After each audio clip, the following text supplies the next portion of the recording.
So this, okay, I'm not going to introduce myself again, but this is very similar in terms of the experiment itself, so I will try to repeat myself as little as possible.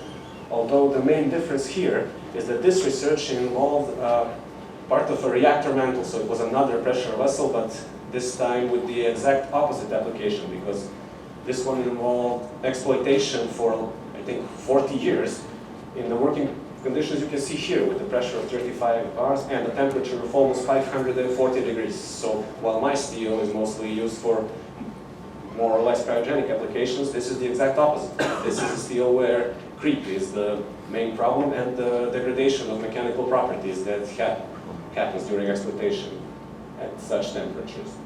So once the problem here was detected, it was decided that this repair mantle that this reactor mantle needs to be repaired. So some parts of it were replaced, and then the exploited and the new materials were compared to each other against in terms of total impact energy and also fracture toughness. Now these tests included also a lot of experiments. Here we will mainly focus on determining the fracture mechanics parameters, which in this case was fracture toughness, although we had to determine it indirectly, but I will get to that a bit later, and then doing something similar to what I did in the previous paper to compare these components between each other. Actually, this paper and all of the research done by the first author, Ivica Šamarić, inspired me to write the paper I presented previously. So you can see that here we have the parent material is steel A387 group B with a big thickness of 102 millimeters. So this is a low alloy chrome molybdenum steel with high creep resistance as expected, and it was welded in 2 stages. The root weld was done using manual arc welding with Lincoln S119G electrode according to the standard that you can see here, and the filling passes were done using submerged arc welding, probably because of the large thickness, with a slightly different filler material, Lincoln LNS 150 and wire, and Lincoln P230 as the powder. The geometry of the welded joint, or the shape of the groove, was U in accordance with the relevant standard, ISO 96921. And here you can see the chemical compositions of the exploited parent material which was subjected to creep for 40 years, and the new one, and also the mechanical properties. You can see, as expected, that the mechanical properties of the new parent material were slightly better. But now we will also see how they behaved when subjected to toughness tests. Now, of course, we have the same for the filler materials. You can see that they are also slightly stronger than the parent material. And so the purpose of this test was to determine how the temperature or the exploitation conditions, but also the duration of the exploitation, affected the tendency of the material of the different regions of the welded joints to brittle fracture, because with creep, metals tend to lose their plasticity since there is an increased movement of dislocations, and the reserve of plasticity normally decreases. You will see that from the results as well. So when it comes to temperature, some tests were carried out at room temperature of 20 degrees, and the others, of course, at the working temperature of 540 degrees.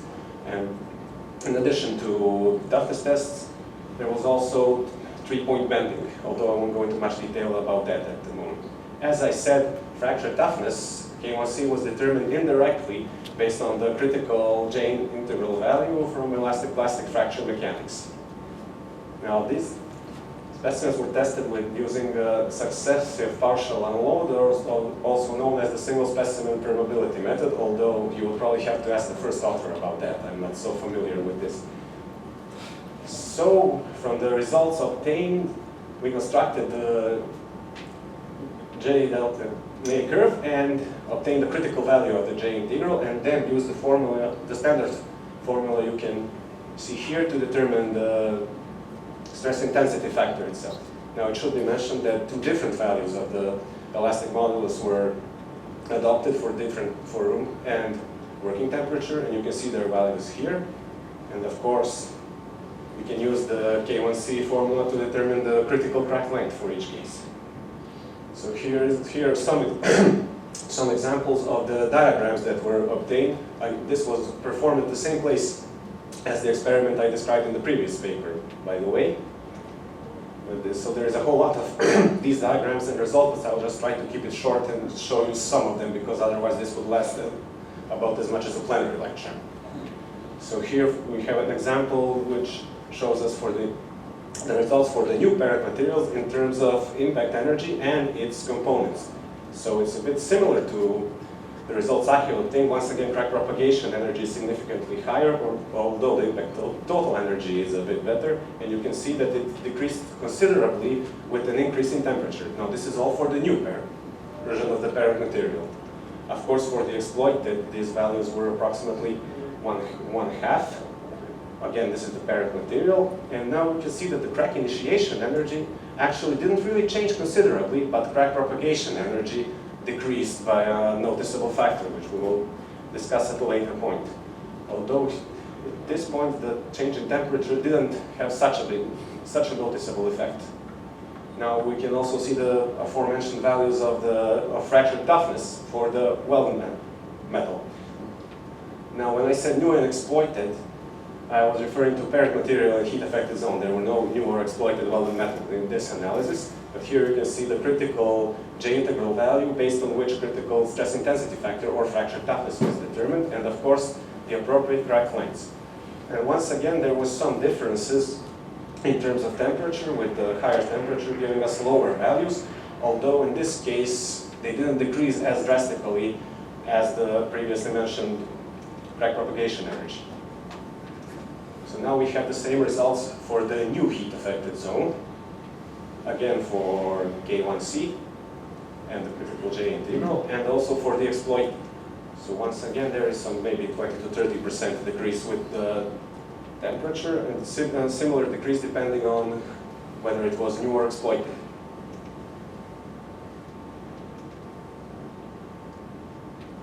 Now the results obtained here had also indicated that all of the test specimens had fractured in the exploited parent material, which is of course important because it indicated the expected weakening which happens due to being exposed to very high temperatures. And some of the tensile tests, which won't be mentioned here in detail, also determined that there was a slight decrease in the total elongation, which I explained. There's decreased plasticity, which again is expected to happen. So this resulted in a significantly decreased reserve of plasticity, which of course can result to poor operation of the plant due to the degradations which would happen in its regions. And this was not only the problem with the parent material, it was also with the heat affected zone, although the heat affected zone was smaller, so it didn't show itself so prominently.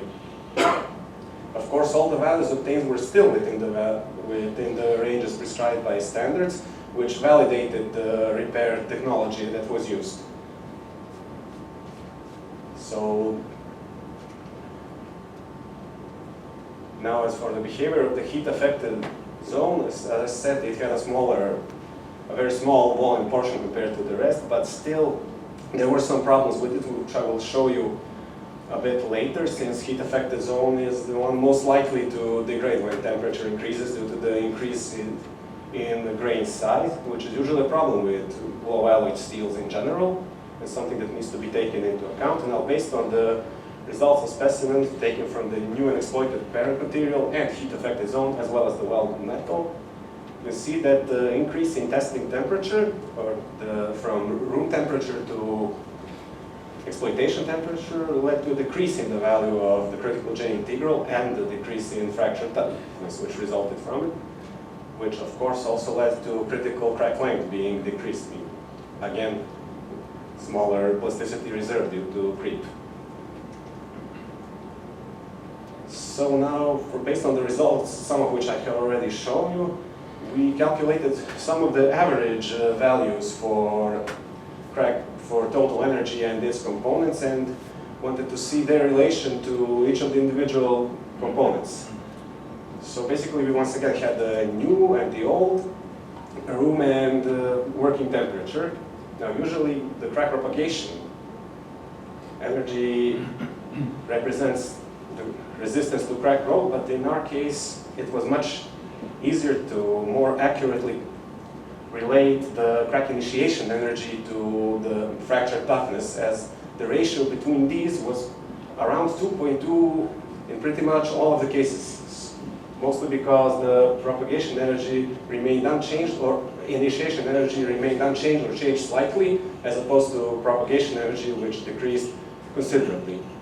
So the fracture toughness was about, on average, 2.2 times greater than the initiation energy. There were only two extreme cases: the new parent material, where it was 2.5 times greater, and the exploited heat-affected zone, where it was 1.7 times greater. But again, this is expected due to heat-affected zone degradation and the fact that in the case of a new material, the parent material is expected to have the highest resistance to crack growth.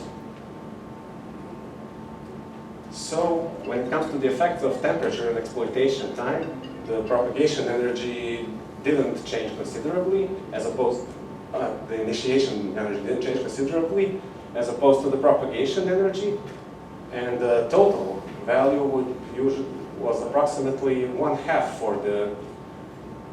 for the exploited specimens. So the exploitation time actually had a bigger effect in this case. However, exploitation time did not affect the fracture toughness so much. In this case, the temperature was the dominant effect. So it was concluded that the increase of test temperature led to a slight increase in elongation, with the increase of overall plasticity, but at the same time there was a decrease of its homogeneous component.